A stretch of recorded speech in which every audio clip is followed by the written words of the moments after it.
Assalamualaikum warahmatullahi wabarakatuh. Selamat sejahtera bagi kita semua. Perkenalkan, kami dari kelompok 8 dengan pembawaan materi Pemolin dengan nama dagang Sailor. Pada kesempatan ini, kami akan mempresentasikan kasus pharmacovigilance mengenai efek samping hepatotoksitas yang dikaitkan dengan penggunaan Pemolin. Kasus ini menjadi contoh penting bagaimana pengawasan obat setelah pemasaran berperan dalam menjamin keselamatan pasien. Sebelum masuk ke materi, izinkan saya memperkenalkan anggota kelompok saya. Yang pertama ada Andi Ulima Maisara, yang kedua saya sendiri sebagai moderator Nur Alia Koretun Afifa, dan yang terakhir ada Mudrika Syam. Oke, selanjutnya identitas obat yang akan dibacakan oleh rekan teman saya, yaitu Andi Ulima. Kepadanya disilakan. Baik, di sini saya akan menjelaskan tentang identitas obat dari Pimolin. Nama generik Pimolin, nama dagang chiller, golongan terapi psikostimulan atau stimulan sistem saraf pusat. Obat ini merupakan turunan asoxolin yang secara historis digunakan untuk menangani ADHD dan narkolepsi. Selanjutnya ada indikasi awal. Pemolin termasuk dalam kelompok obat yang disebut stimulan sistem saraf pusat atau SSP. Obat ini digunakan untuk mengobati gangguan perhatian defisit hiperaktif atau ADHD. Pemolin menstimulasi otak kemungkinan dengan mempengaruhi neurotransmitter, yaitu zat kimia di otak yang digunakan saraf untuk berkomunikasi satu sama lain.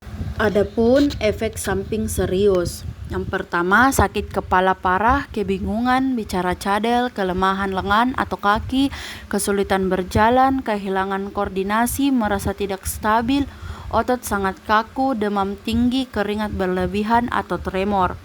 Yang kedua, gejala mata serius seperti kehilangan penglihatan mendadak, penglihatan kabur, penglihatan terowongan, nyeri atau pembengkakan mata atau melihat lingkaran cahaya di sekitar lampu. Yang ketiga, gejala jantung serius seperti detak jantung cepat, tidak teratur atau berdebar-debar, jantung berdebar, sesak napas dan pusing tiba-tiba, merasa ringan atau pingsan. Adapun masalah keamanan atau KDT yang ditemukan. Chiller atau Pimolin telah menyebabkan kerusakan hati yang parah yang mengakibatkan kematian atau transplantasi hati. Adapun populasi yang terdampak. Populasi yang paling terdampak oleh penggunaan Pimolin adalah anak-anak dan remaja dengan ADHD karena kelompok inilah yang paling banyak menerima terapi tersebut. Namun, penggunaan Pimolin dikaitkan dengan risiko hepatotoksisitas berat, termasuk gagal hati akut yang dapat berujung pada transplantasi hati atau kematian. Risiko ini dapat terjadi karena gejala awal yang jelas, sehingga pemantauan fungsi hati menjadi sangat penting selama terapi. Slide selanjutnya akan dijelaskan oleh teman saya. Proses pharmacovigilance. Pada obat Pemolin, proses pharmacovigilance dimulai dari bagaimana ADR terdeteksi. Awalnya, pada tahap uji klinis pra-pemasaran, sudah ditemukan tanda awal berupa peningkatan enzim hati pada sekitar 1-3% pasien. Namun karena dianggap ringan, obat tetap dilanjutkan ke tahap pemasaran. Setelah obat digunakan secara luas, mulai muncul laporan kasus hepatotoksisitas serius seperti penyakit kuning hingga gagal hati. Kasus ini kemudian dilaporkan sebagai ADR melalui sistem pelaporan sukarela, dan dari laporan tersebut mulai terlihat pola bahwa remaja pengguna Pemolin memiliki risiko kerusakan hati yang berat. Selanjutnya masuk ke tahap pelaporan awal. Laporan ADR dikirimkan ke Food and Drug Administration melalui sistem MedWatch. Pada periode 1975 hingga 1989, tercatat 12 kasus penyakit kuning dan 6 kematian remaja akibat gagal hati. Namun, laporan ini tidak langsung dipublikasikan secara luas, sehingga respon awal relatif lambat. Kemudian, dilakukan investigasi oleh regulator. FDA melakukan evaluasi laporan kasus secara mendalam atau case review serta menganalisis hubungan kausal antara pemolin dan hepatotoksisitas. Selain itu, dilakukan peninjauan ulang data uji klinis lama dan laporan pasca pemasaran. Dari hasil evaluasi tersebut, terlihat adanya peningkatan risiko yang signifikan meskipun obatnya masih digunakan. Jadi, kasus pemolin ini menunjukkan pentingnya pharmacovigilance terutama dalam mendeteksi efek samping serius yang tidak selalu terlihat pada uji klinis awal.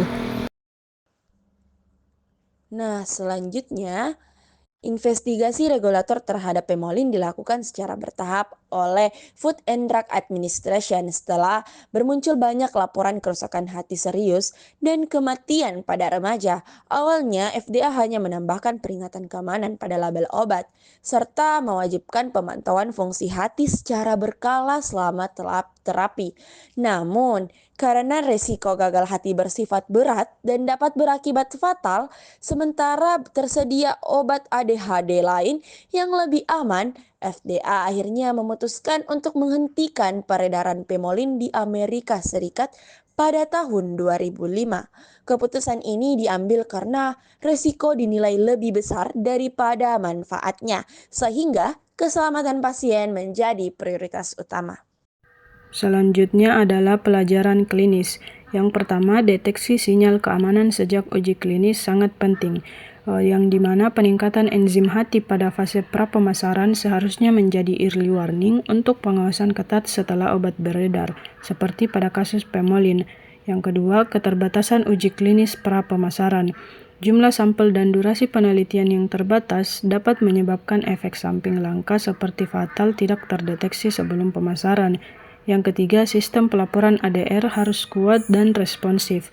Ketergantungan pada pelaporan sukarela dapat menyebabkan keterlambatan identifikasi risiko, sehingga perlu penguatan sistem pharmacovigilance dan budaya pelaporan oleh tenaga kesehatan. Yang keempat, evaluasi manfaat risiko harus dilakukan secara berkala, yang dimana regulator seperti FDA harus meninjau ulang keamanan obat secara terus-menerus dan mengambil tindakan seperti peringatan, pembatasan hingga penarikan jika risiko memang melebihi manfaat.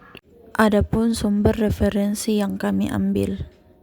Baik, sebagai penutup, kasus pemolin memberikan gambaran nyata bahwa sistem pharmacovigilance memiliki peran yang sangat penting dalam menjamin keselamatan pasien. Efek samping serius yang tidak sepenuhnya terdeteksi pada tahap uji klinis dapat terungkap melalui pengawasan pasca pemasaran dan pelaporan reaksi obat merugikan. Kasus ini juga menunjukkan bahwa respon yang cepat, transparansi informasi, serta evaluasi manfaat dan risiko secara berkala oleh regulator seperti Food and Drug Administration sangat diperlukan untuk mencegah dampak yang lebih luas. Dengan demikian, sebagai calon tenaga kesehatan, kita memiliki tanggung jawab untuk aktif melaporkan ADR dan selalu mempertimbangkan aspek keamanan dalam setiap penggunaan obat. Demikian presentasi dari kelompok kami. Terima kasih atas perhatian teman-teman serta dosen. Wassalamualaikum warahmatullahi wabarakatuh.